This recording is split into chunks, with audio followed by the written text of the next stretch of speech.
On se pose toujours cette question.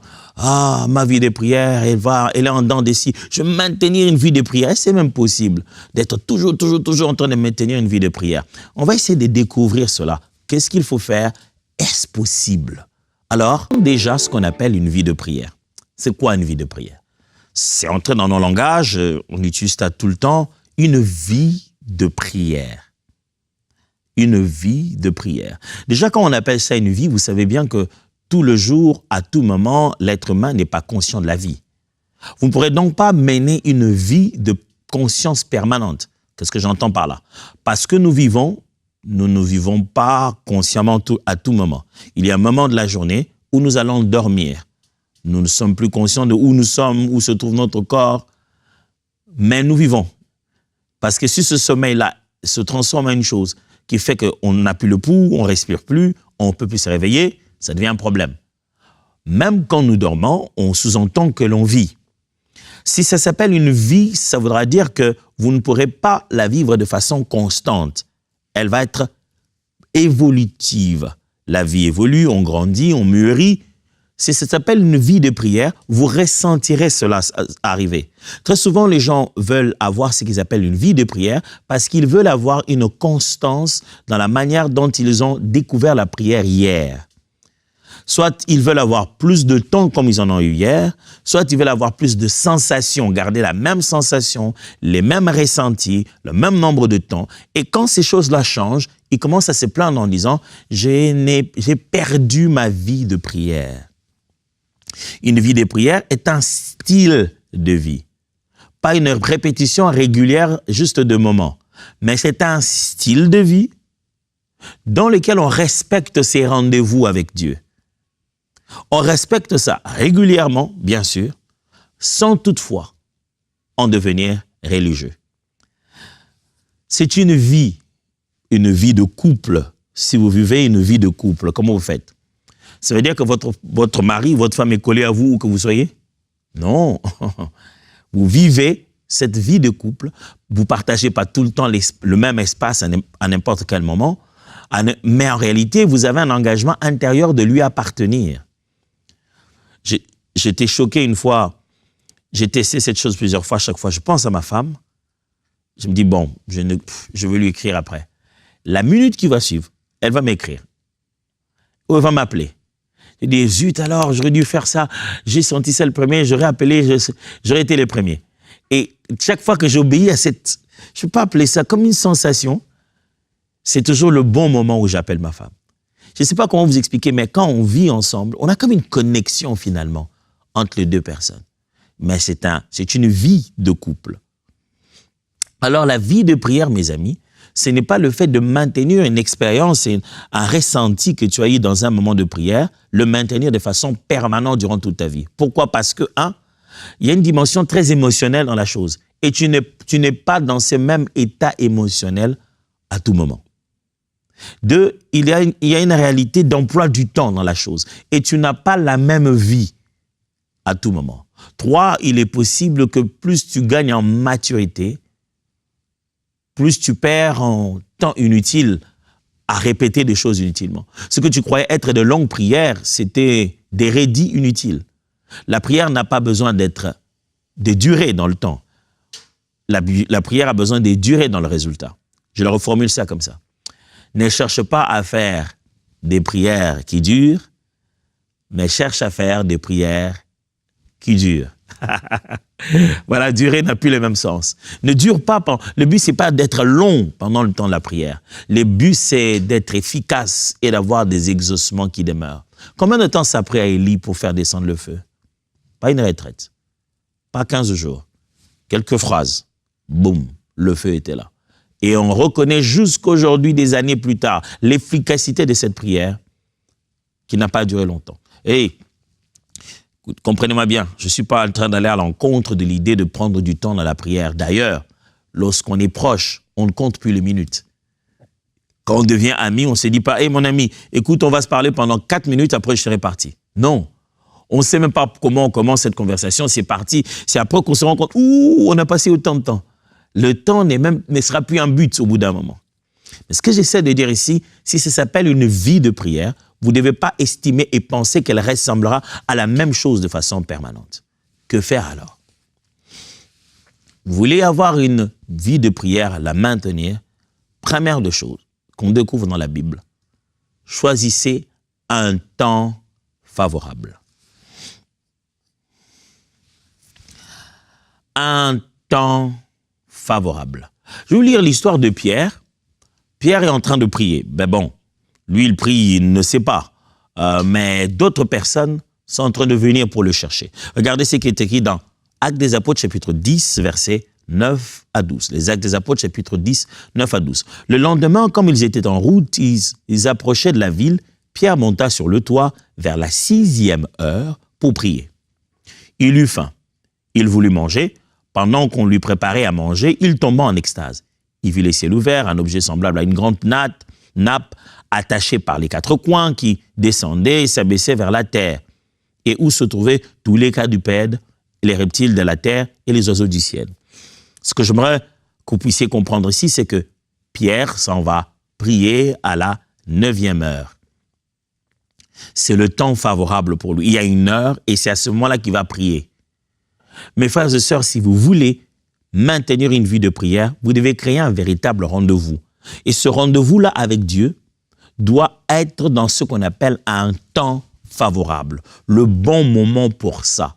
N'est-ce pas que le sage dit « chaque chose a son temps ». Si vous ne mettez pas la prière dans votre quotidien et vous pensez que vous devez tout finir avant de faire ça, ça ne marchera pas. Ça me rappelle une phrase que j'ai mise dans mon livre. J'ai dit, vous ne devez pas attendre de tout finir pour prier, mais vous devez plutôt tout faire pour prier. Ne finissez pas de tout faire et après alors prier, mais faites tout de votre mieux pour que la prière fasse partie de votre emploi du temps. Choisissez un temps favorable. Ce que j'appelle un temps favorable, si c'est un moment de la journée que vous avez bien vidé d'avant et d'après. Ne vous mettez pas à prier 5 minutes avant que vous puissiez aller au boulot. Vous serez toujours pressé. Choisissez le meilleur moment où vous pouvez prier. Le meilleur moment où vous pouvez passer du temps avec Dieu. Une chose que vous devez savoir, pour ce qui concerne le temps favorable, mes amis, c'est qu'un temps favorable doit toujours être l'objet des sacrifices. Sans sacrifice, vous n'aurez jamais de temps favorable dans ce monde ici. Ah non, je vous assure. Il y aura toujours quelque chose d'autre. Il y aura toujours quelque chose d'autre qui voudra solliciter votre attention ou vous prendre votre temps. Alors vous devez avoir les temps de Dieu comme étant le temps de Dieu. Il vous faut un sacrifice. Il vous le faut absolument. Il faudra toujours sacrifier quelque chose pour pouvoir avoir votre temps avec Dieu. Et quand vous avez sacrifié cette chose-là, c'est fini. Quand j'ai commencé le début de ma foi, très jeune, bien sûr, j'aimais jouer au football dans le quartier. On a ce genre de match de football qu'on appelle chez nous le petit poteau. C'est-à-dire qu'on a rétréci les poteaux pour que seuls, aujourd'hui, les petites salles de foot, on le joue comme ça. Mais nous, on mettait juste 2 petits poteaux, 2 petits repères comme ça sur le long de l'avenue. Et c'était suffisant. Donc, on jouait jusqu'à celui qui marquerait là-bas. J'aimais bien jouer à tout ça. J'aimais vraiment être actif. Quand je donnais ma vie au Seigneur et je commençais à me rendre compte de ce qu'il attendait de moi, je compris que je devais littéralement, brusquement, et je vais dire même extrêmement, me détacher de certaines choses que j'aimais. Je me suis coupé du football, je ne suis pas en train de dire que c'est un péché, mais je me suis coupé de toutes les choses que je faisais bien, que j'aimais bien. Mais j'avais besoin du temps pour autre chose. Mes amis, nous n'avons que 24 heures. Il faut éliminer à cela le nombre de temps qu'il faut dormir. Où est-ce que vous allez trouver le temps de la prière? Vous ne priez pas avant, votre temps était bien comblé. Où est-ce que vous allez trouver le temps de la prière? Il faudrait faire partir quelque chose. Il faudrait supprimer dans la liste du quotidien des choses pour mettre en avant notre temps avec Dieu. Si vous voulez vraiment maintenir une vie de prière, il faudra supprimer quelque chose. J'aimerais vous suggérer de supprimer déjà dans les réseaux sociaux certaines histoires inutiles, certains temps. J'aimerais que vous puissiez supprimer aussi dans vos temps d'oisiveté à ne rien faire, ramasser par-ci par-là des temps qui fuient et qui fuitent, regroupez-les et mettez-les à un moment de la journée où vous n'avez aucune autre pression. sur votre temps avec Dieu. Mais un temps favorable, non seulement qui est un sacrifice, un temps favorable doit être protégé. C'est à vous de le protéger. Vous savez, quand nous avons rendez-vous pour autre chose, nous protégeons ça. Nous disons, bon, à telle heure, non, à telle heure, c'est pas possible, j'ai un rendez-vous. Non, mais là, je ne pourrais pas le faire. Genre, on protège, on dit à tout le monde. Mais quand on a rendez-vous avec Dieu, on substitue ça à autre chose. Je me rappelle au début de ma foi, j'avais aussi cette chose-là. C'est mon temps d'aller prier. Bah, y a des amis qui viennent, on commence à parler de tout et de rien. On parle même du Seigneur. Je me dis, bon, puisqu'on parle des lèvres de Dieu et des choses de Dieu, ça compense un peu la prière, non? On parle seulement après, j'aurai le temps de prier. Non. Enfin, je me rappelle encore, plus jeune j'étais. Des fois, je regardais un programme que j'aimais beaucoup. Quand j'étais tout petit, on avait ces films qui venaient du Japon, on appelait XOR. C'était des super-héros métalliques et tout ça là. Un monsieur qui s'est transformé en robot et tout. Et c'était l'heure d'aller prier. Il y avait XOR. Tu vois, je m'éloigne de la télé, je regarde, je dis, je vois juste cette scène-là. Après, je pars. Après, et c'est comme si à la télé, ils savent. Hein, ils finissent cette scène-là de façon que tu puisses pas t'es pas convaincu. T'es pas rassasié. Tu te dis, non, c'est pas vrai, il faut que je voie ce qui va venir. Et des fois, j'ai passé plus de temps debout, en train de tenter d'aller prier, que j'en ai passé assis. Mais il fallait finalement se dire, non, si c'était l'heure d'aller à l'école, je serais parti à l'école. Si c'était l'heure d'aller à l'hôpital, je serais parti à l'hôpital. Si c'était papa qui m'avait appelé, il n'allait pas être là en train de m'attendre à essayer de lorgner, de regarder XOR. Je serais parti. Abba veut me voir. Il faut que je protège ce moment. C'est précieux. Moi aussi, je veux le voir. Sachez-le bien que vous n'êtes pas le seul à avoir rendez-vous avec Dieu. Dieu aussi a rendez-vous avec vous. Quand vous ratez le rendez-vous, Dieu aussi avait rendez-vous avec vous. Ce qu'on appelle un temps favorable, encore, devrais-je vous dire, mes amis, c'est un rendez-vous en esprit. Ce n'est pas physiquement que ça se passe. C'est important de le savoir, parce que la notion du temps change. Ce n'est plus l'heure à la montre, c'est la conscience. Ce qui veut dire que tu peux commencer à prier et tu peux prier où que tu sois. Parce que le moment favorable de prier, c'est quand l'Esprit de Dieu te touche à prier. Et il peut faire ça à n'importe quel moment, à n'importe quel lieu. À ce moment-là, réponds et commence à prier. Mais le temps favorable est aussi saisonnier, je devrais vous le dire. Ça signifie qu'il y a des saisons. Il y a des moments où tu priais mieux le matin. Maintenant, la vie a tellement changé que tes matins sont des moments où tu es complètement épuisé. Parce que tu travailles en décalage horaire, c'est entre minuit et 4 heures. Tu travailles avec des gens qui sont dans un autre pays. 5 heures arrivent après. Tu n'as même plus la force. Tu risquerais si tu transformes ça en un rendez-vous religieux, tu vas commencer à te culpabiliser. J'arrive même plus à me réveiller à 3 heures. Avant, je me réveillais bien à 3 heures. Le diable me combat. Non, regarde très bien ton nouvel emploi du temps. Les choses ont changé. 3 heures n'est plus le temps favorable. Tu dois devoir changer. Réadapte-toi. D'après la saison, d'après ce qui se passe dans ta vie, d'après l'âge que tu as. Tu étais célibataire. Tes heures de prière, c'était à partir de 23 heures à 1 heure. Maintenant, tu es marié. Tu ne vis pas seul. Tu vas avoir l'impression que ta vie de prière a été chamboulée. Non, c'est à toi de repenser ton temps favorable et le placer à un moment où tu as moins de pression et tu peux le faire. Ce que Dieu veut, ce n'est pas que tu pries à 3 heures. Ce que Dieu veut, c'est que tu pries. Tu as le temps de parler avec lui, un temps où tout ton cœur est tout à lui. Comment maintenir une vie de prière, mes amis? C'était ça la première réponse, c'était choisissez un temps favorable. La deuxième réponse, c'est embrasser la routine. Si vous voulez avoir une bonne vie de prière, n'ayez pas peur de la routine. N'ayez pas peur de ce qui est mécanique. N'ayez pas peur d'avoir l'impression que c'était routinier. Ça s'apprend la prière. Au début de cette série, j'ai dit que la prière est un art. Quand tu apprends, c'est un peu routinier. Quand tu apprends, c'est un peu mécanique. Tu as l'impression que je suis en train de dire des choses que j'ai déjà prévues. Oui, c'est comme ça qu'on apprend. Tu sais que je vais prier. Bon, je vais commencer là par dire merci. Oh Seigneur, je te dis merci. Moi, je me souviens quand je commençais à prier, je répétais le modèle de culte qu'on avait ensemble à l'église. Je rends grâce, je réclame la présence de Dieu, Certains, ça leur dit quelque chose. Après, je confesse mes péchés, je demande d'être rempli du Saint-Esprit. Après, je fais un temps de louange et d'adoration. Après, je commence à faire mon intercession. Pas de problème, c'est pas grave. Tant que c'est les points de départ pour apprendre, n'ayez pas peur de cette routine. Ne restez pas bloqué à l'intérieur comme une religion, comme si vous ne disiez pas ça avant l'autre, ça devenait un problème. Mais vous avez besoin d'un peu de routine. Vous voulez maintenir une vie de prière, sachez-le que ça ne sera pas tout le temps spontané.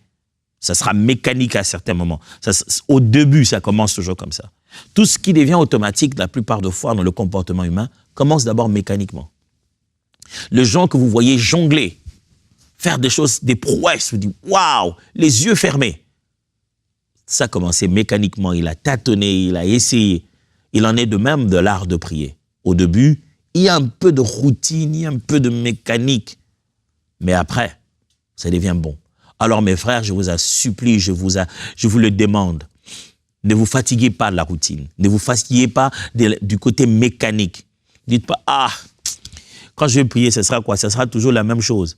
Au fur et à mesure, votre vie va commencer à être affectée différemment par la parole de Dieu.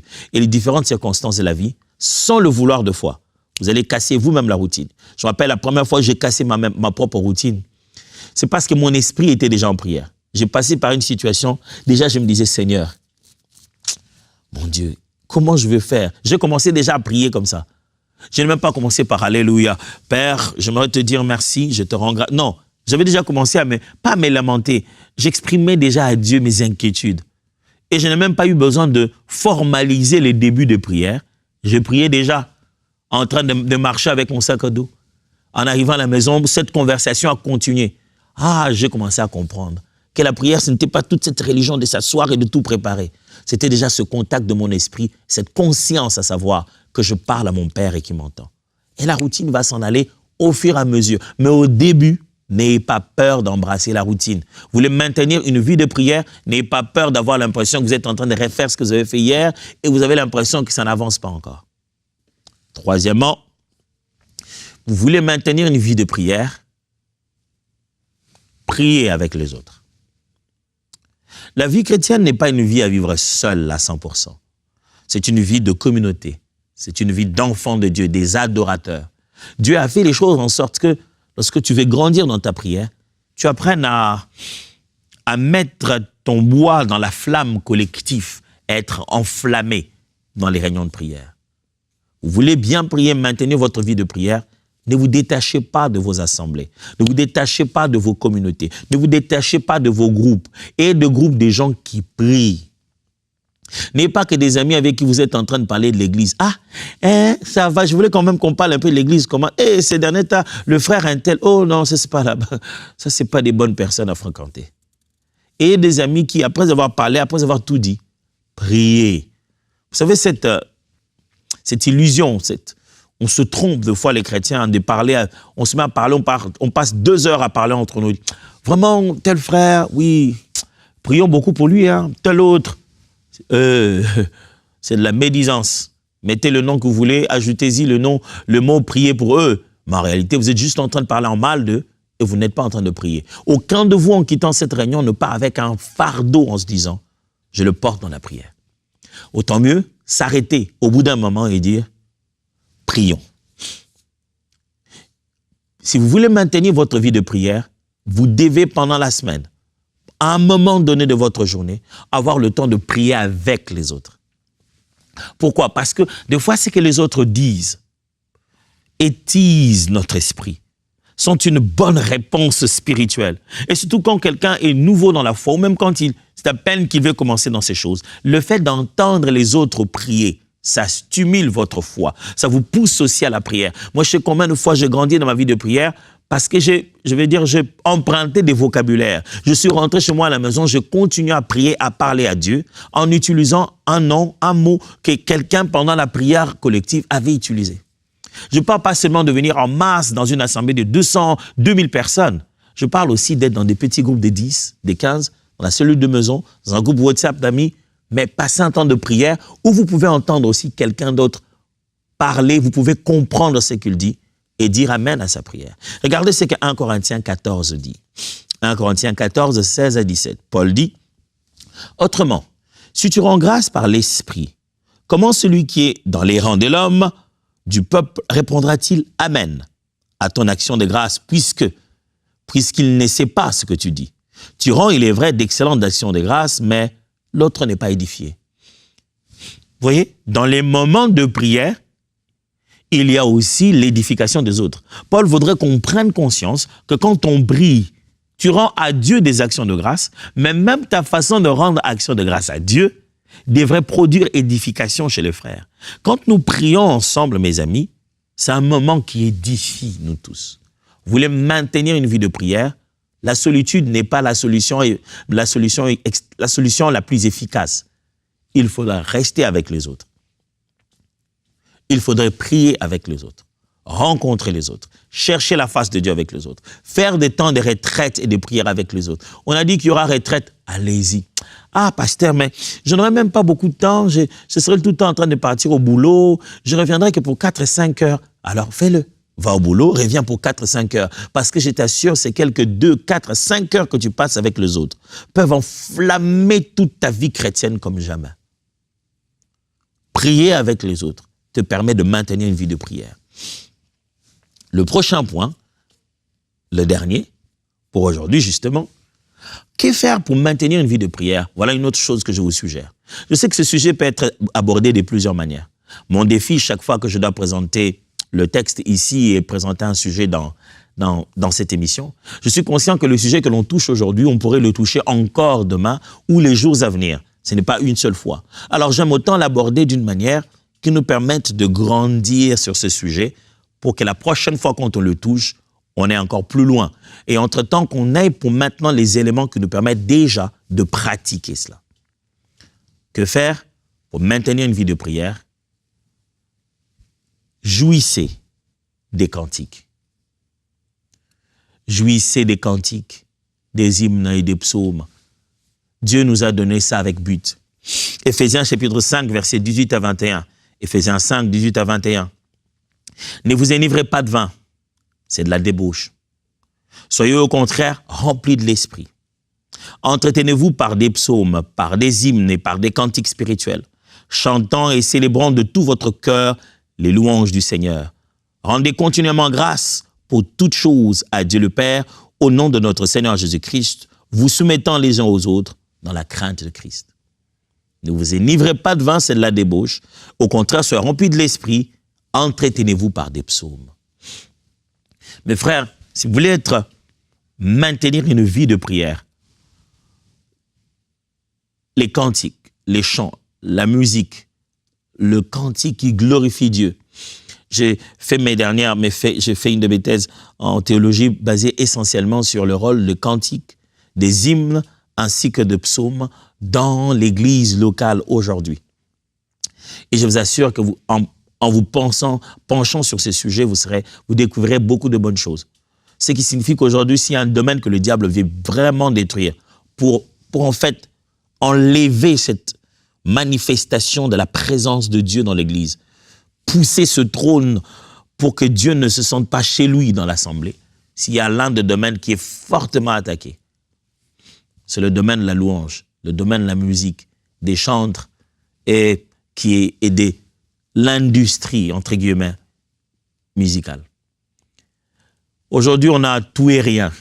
Mais quand vous voulez maintenir une bonne vie de prière, mes amis, écoutez et mettez autour de vous des cantiques spirituels, des genres de chants, des genres de musique qui vous rapprochent de la présence de Dieu. La Bible dit, elle reconnaît, Jacques le dit, quelqu'un dans la joie qui chante des cantiques. Les cantiques ne sont pas là seulement pour la prière. Les cantiques sont aussi un moyen d'exprimer ce qui se passe en nos vies. On est content, on chante des cantiques. Je suis enfant de Dieu, je suis marié. Il y a tous les sujets de notre vie, la parole de Dieu qui dit quelque chose dessus. On peut chanter ces cantiques-là, ces différents chants que les frères et sœurs rendent disponibles pour nous. Mais vous voulez maintenir une vie de prière? Jouissez des cantiques spirituels. Polluez votre atmosphère d'une musique qui maintient votre esprit à penser à Dieu. Pourquoi? Parce que le cantique que vous écoutez vous préparera toujours à l'esprit qui va vous affecter. Ça se passe dans le livre de Daniel.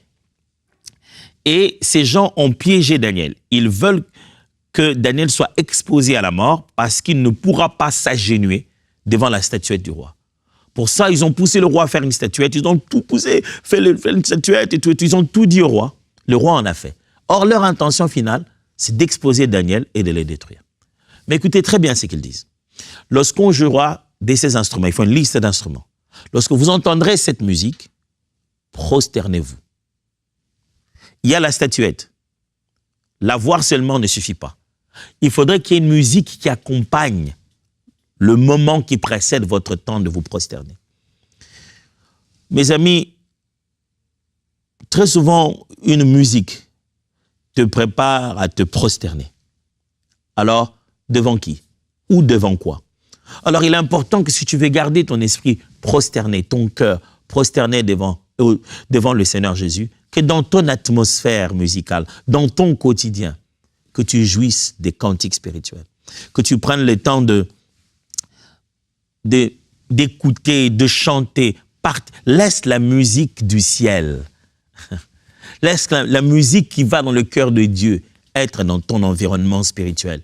Et tu verras que tu maintiendras une vie de prière sans trop de difficultés.